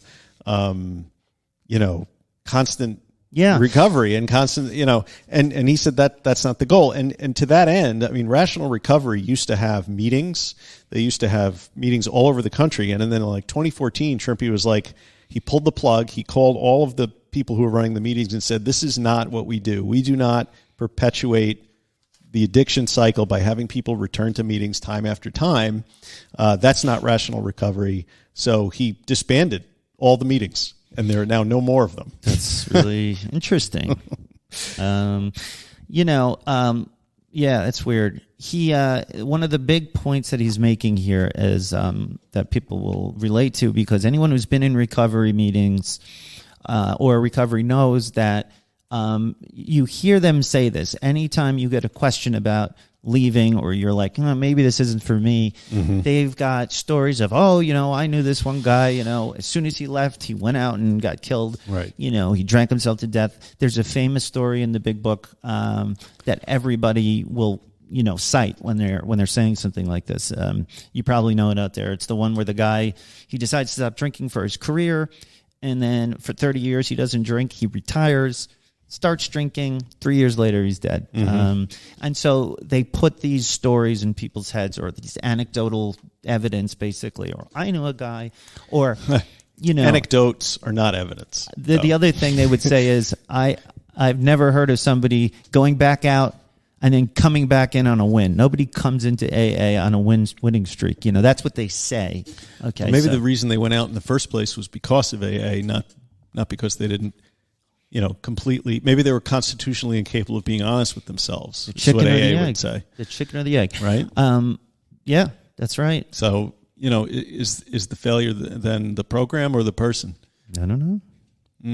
Me either. Step 11, sought through prayer and meditation, I'm going to piss him off, to improve our conscious contact with God as we understood him, praying only for knowledge of his will for us and the power to carry it out. Yeah. Each member is expected to become an agent of God. AA adherents become serene through meditation and prayer, or salvation through faith. He also calls serenity the peace which passeth all understanding, and is repeated as a powerful hedge against alcoholic relapse. That's that serenity. We talk about serenity a lot. There's the serenity prayer, and he also points out that in this step, he says, as we understand him, God as we understand him is used, but the God they refer to is extremely specific. So this is him pointing out yet again that, look, there's this bait and switch. They're saying God as you understand him, but what they really mean is something completely different. Right. And that, they're going to trick you and all of that stuff. So he's very against that. The thing with Trimpy, this idea that you can just make a plan and then stop and then stay stopped because you know how to deal with your addictive voice is a little simplistic to me. Do you think? And I went back and I listened to some interviews with him, like that he did for other podcasts. Like he hasn't done some serious research. He hasn't done interviews since any later than like 2013 or 2014, near as I could figure out, after he sort of got rid of the recovery groups. I don't know if that's because he wasn't making enough money, because AVRT is definitely a branded product that he and his wife came up with to sell. But he wasn't doing enough with it. And when he canceled all the meetings, there was some people from Rational Recovery that went out and started Smart Recovery. No shit. Yeah. So cool. So Rational Recovery is basically like the grandparent of Smart Recovery. Oh. Because they're both cognitive behavioral therapy. I think there's addictive voice exists in Smart Recovery as well. But I want to do another episode on Smart Recovery. We should. there's somebody actually reached out to me who goes to Smart Recovery meetings and wanted to know if we wanted to talk to them. So let's do that. But there's some of the criticisms of rational recovery that, sat kind of, that resonated with me, where they don't really believe that the subconscious has anything to do with it, that the subconscious is calling the shots, right?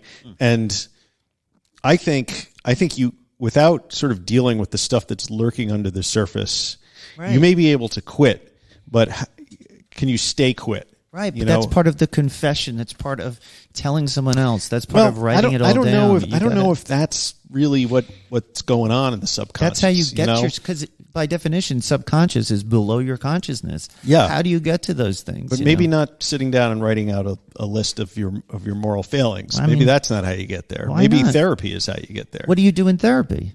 You don't write out a list of your moral failings. You say it out loud. Maybe the things you've done wrong, you have to give them a history. Or how can you understand a person without that? Because in Jungian therapy, what you do is you try and you do something called shadow work therapy, where there's this other part of you that you're suppressing that you kind of deal with, and you try and bring that out into the light through talk therapy. But the enemy voice. Well, maybe, or it's just the parts of you. Yeah, I don't know. I mean, he also shit all over the Sinclair method in this interview I listened to, because he doesn't believe that medically assisted treatment is something that should be engaged in to quit, and that you should just be able to muscle your way to quitting. That stuck out to me, where he said that about anti-abuse. He talks about anti-abuse a little bit in the part that I read. And I am a firm believer in medicated assessment treatment. Yeah, I think if it helps you stop and stay stopped for a while until you can get your head screwed on straight, then great. And then the other issue that I have with him is he wants nothing to do with the idea that adverse childhood experiences have led you to drink. He thinks drinking is based solely the pursuit of pleasure. And I just wanted to play a little excerpt of him on another podcast, on this podcast called Safe Recovery. It's by this woman who she apparently was 13-stepped in a really bad way in AA, and she's dedicated her life to tearing the edifice of AA down, torpedoing and then salting the earth afterwards. But anyway, so this is Jack talking about why adverse childhood experiences should have nothing to do with recovery. So just listen. I've felt pain as a child. I felt cold terror as a child. And these are things that are part of life, and which do not cause adult problems.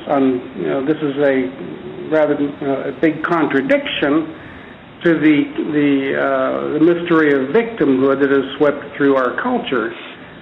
But childhood problems are not down there smoldering, waiting to smite us. And people have an option to rejoice that the childhood is over, or to dwell upon it and say, this is the cause of my adult problems. I don't know. So he's completely dismissing childhood trauma? I mean, that's absurd. It seems like he's completely dismissing childhood trauma. So that's a problem that with this rational recovery, is that there's stuff he says that I completely disagree with. And then some of the stuff is, I think, very useful.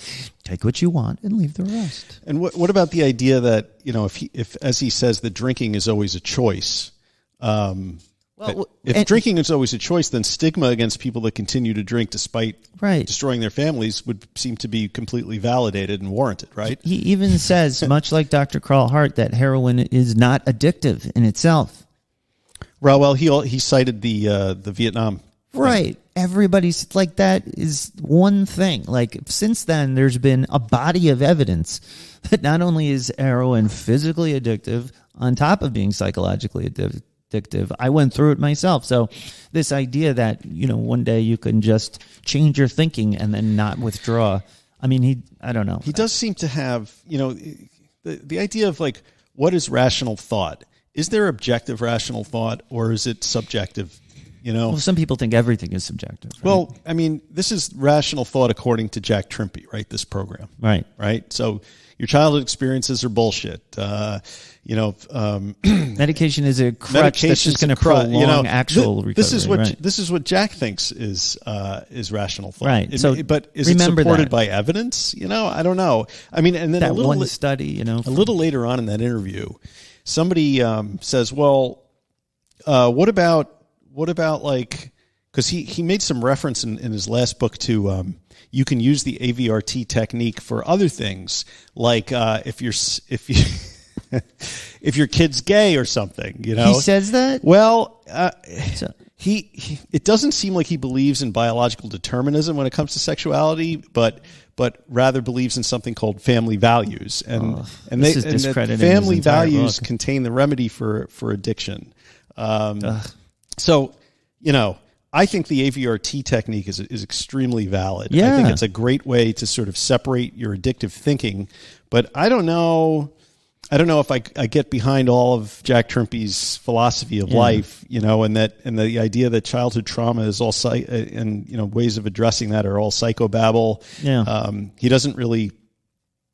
He hadn't even heard of the Sinclair method when he was interviewed in 2011, and one of the callers said, it really helped me, and the guy was like, well, why? Trimpey was like, well, why would you ever use medication to solve a substance to solve a substance abuse problem? And that to me sounds like it's right out of AA. That's what they say, right? So there's a lot of inconsistencies in the program, and I think.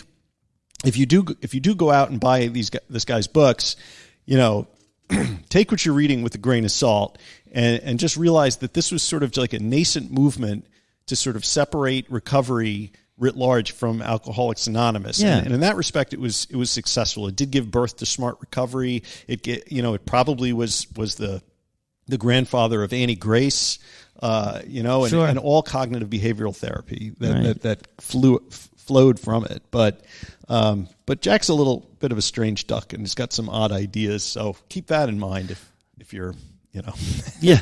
Well, I mean, part of his whole thing is comparing AA to Christianity directly, and that somehow that invalidates it. And so then where does he get family values from, though? Aren't family values in America based on Judeo-Christian values anyway? So maybe you don't believe in God as an individual entity, but you certainly seem to be willing to pick up the value system that drops in your lap. And if that's the case, then why are you so against the working through a values-oriented recovery program? There's some inconsistencies. Yeah. But he caps off his 12-step evisceration, basically his attack on the 12 steps, with the final step, and it's like the final gotcha comparison, I think, to Christianity that he doesn't like.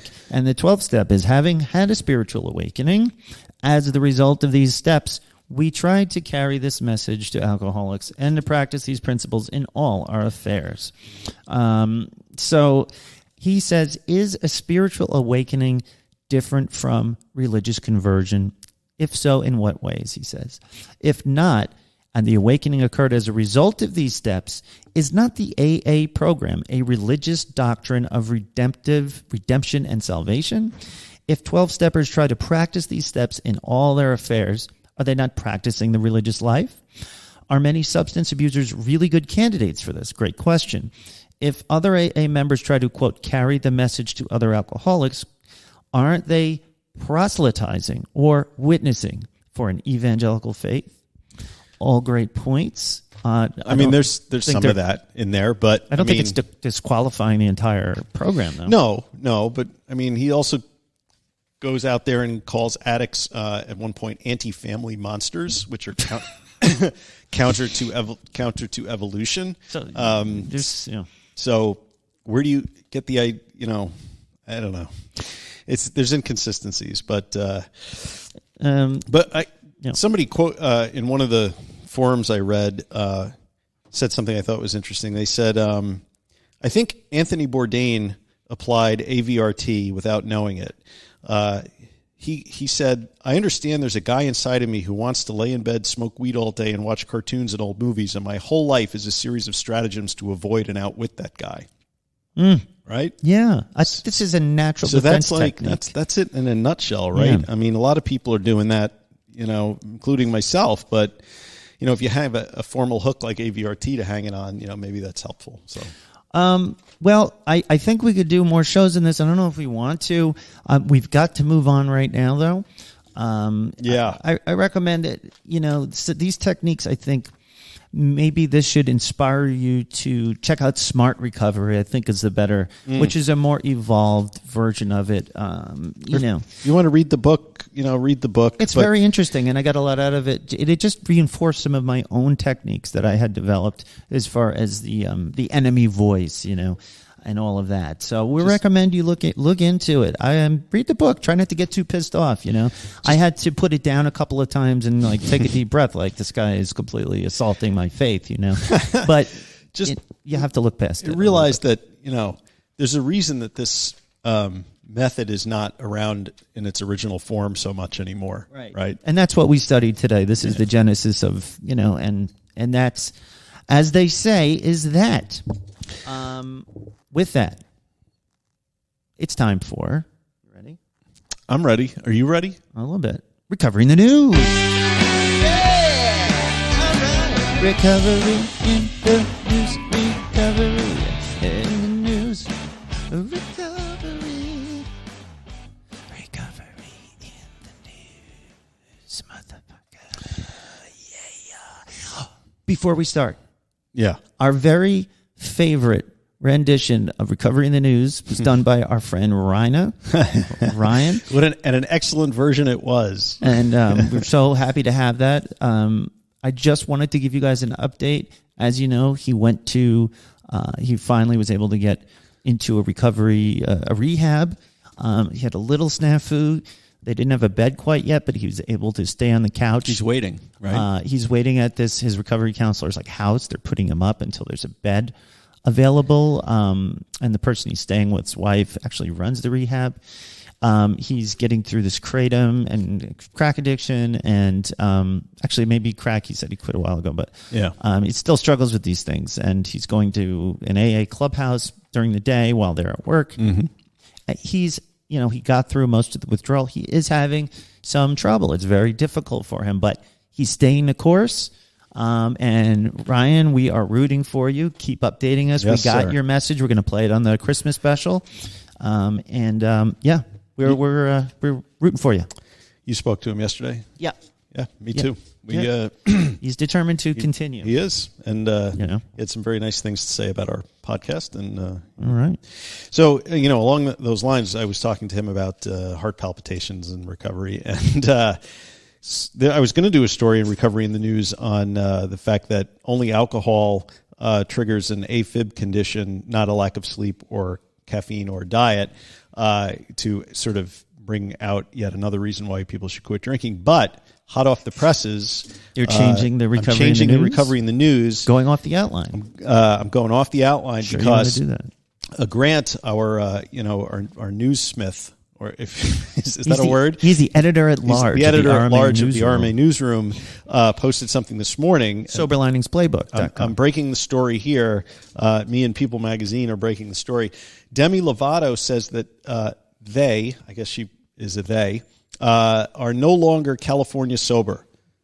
Okay. Sober. She's real sober or yeah. Lovado had previously spoken about opting for smoking marijuana in moderation, but remaining sober from alcohol. Actually, I thought her California sober included some alcohol. Yeah, I did too. I think People Magazine got that one wrong. Yeah. It wouldn't be the first time. But so Demi Lovado is going to be sober.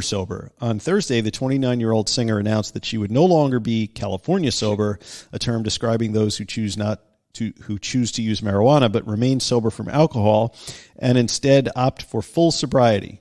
Lovado's personal approach to California sobriety differed from the typical definition, since they previously stated they also drink in moderation. I no longer support my California sober ways, she wrote on Instagram. Sober is the only way to be. So is sober the only way to be? She's saying for everyone? She says for everyone. Oh. I wonder. I don't believe in saying stuff like that. Yeah. Everything's for... I mean, I agree that sober is the best thing for me. Right. You know, probably if you had the same problems I did, it could probably be helpful to you too. But if you got another way through, God bless. It's all about being happy and healthy. Yeah. Yeah. I don't know. Right. Exactly. I mean, for me, abstinence is the way. This is the way. This is the way. Demi Lovado. But recovery isn't a one-size-fits-all solution. You shouldn't be forced to get sober if you're not ready. You shouldn't get sober for other people. You have to do it for yourself. That was her quote. So people say that a lot, and I agree with it mostly. If you're not doing it for yourself, you're not going to do it. For me, I mean, ultimately that's true. But if my kids and my wife were a huge inspiration, let's say, you know, those were things I kept in the front of my mind. But until I was like, I want this for real, I'm not just saying it to fulfill some kind of obligation with the court, that's when it really worked. Let me ask you this. Yeah.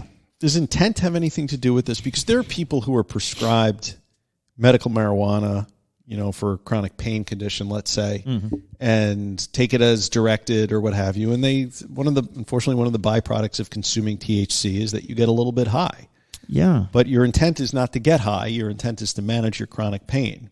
And then you have somebody else that smokes pot to get high. Well, is there a difference? It comes down to honesty. We talk about honesty all the time. It is a pillar, I think, of anybody. That's something that's, I don't think, negotiable. I think in order to get where you want to go, wherever that is, you have to be honest with yourself. And that's going to come down to personal honesty. You know, you can tell me and Mike whatever you want about why you're doing something. You could say, I'm just doing this because it's medication. I'm not getting high, whatever. What it comes down to is, you know what's really going on. Are you being honest with yourself? And if you honestly are doing it for that reason and you know it, you know, I used to know when I was lying to myself, I knew I was doing it, and then I would go along with it just to kind of rubber stamp whatever behavior I was doing. So once I was honest with myself for real, you know, and then maybe in that case, maybe it's okay. I don't know. It depends on how much. I saw a post, I think it was Dopey Nation. This person was saying, you know, I've been sober for, I forget how long, 8 months or something, and I do this and this and this, and she had named all of these recovery activities. And then she also said, and I smoke weed all day. All day. Why am I so anxious? I'm doing so much work for my recovery.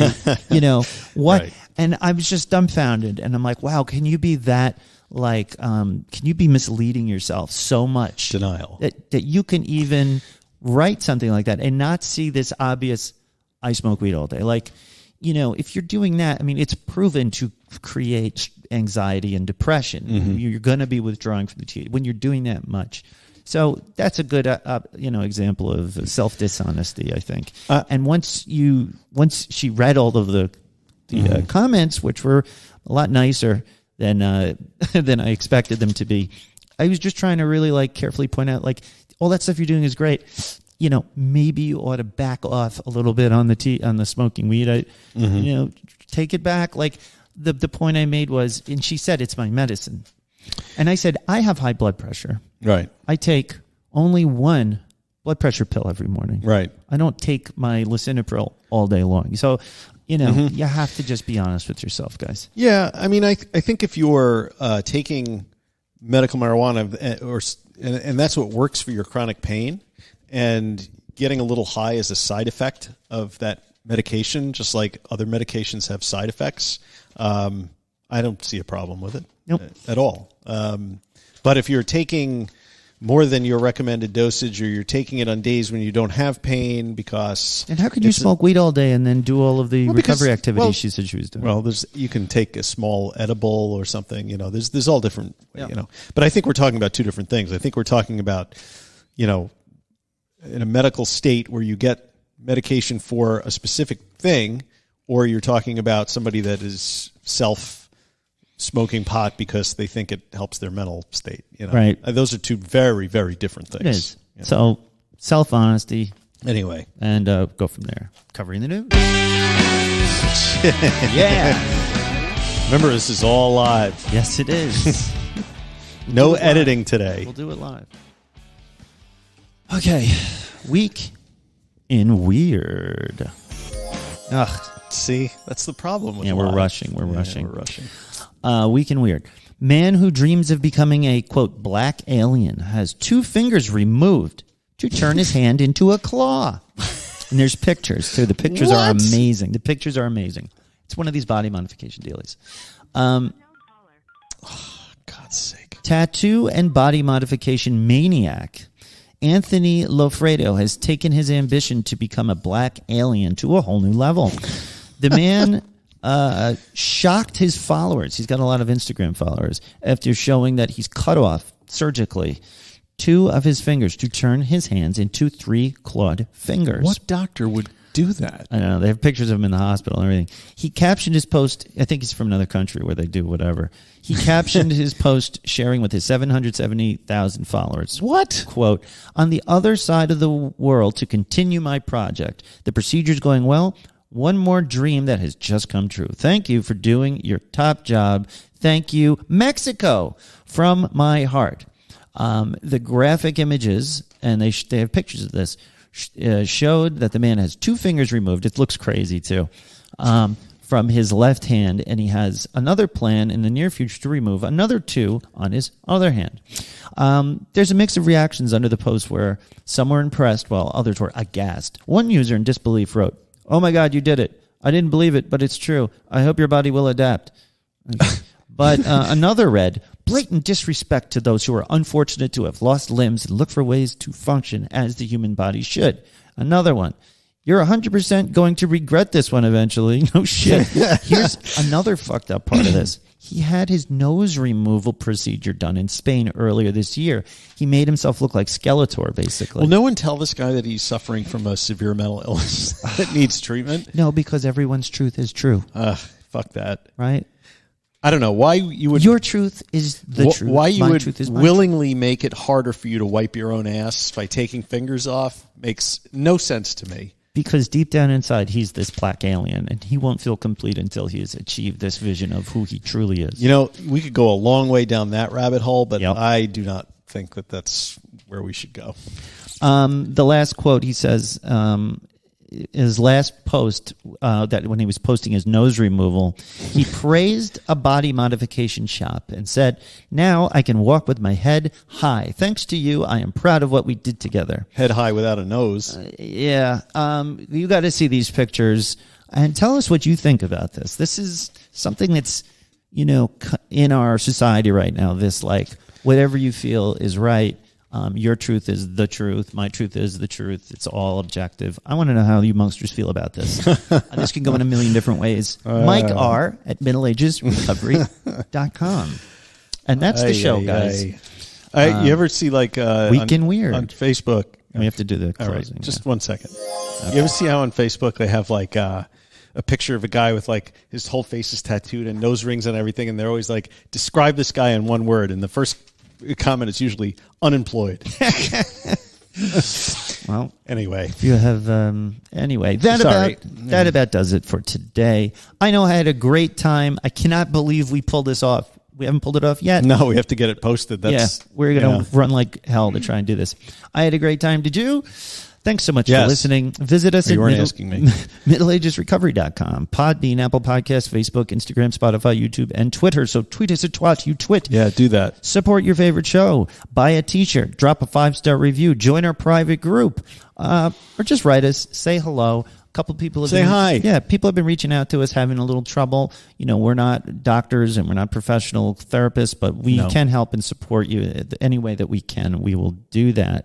If you get something out of our little show, please share it with a friend and help grow the RMA movement. Right. And as we say, non proficiat perfectum. That's progress, not perfection. See you next time. Be good.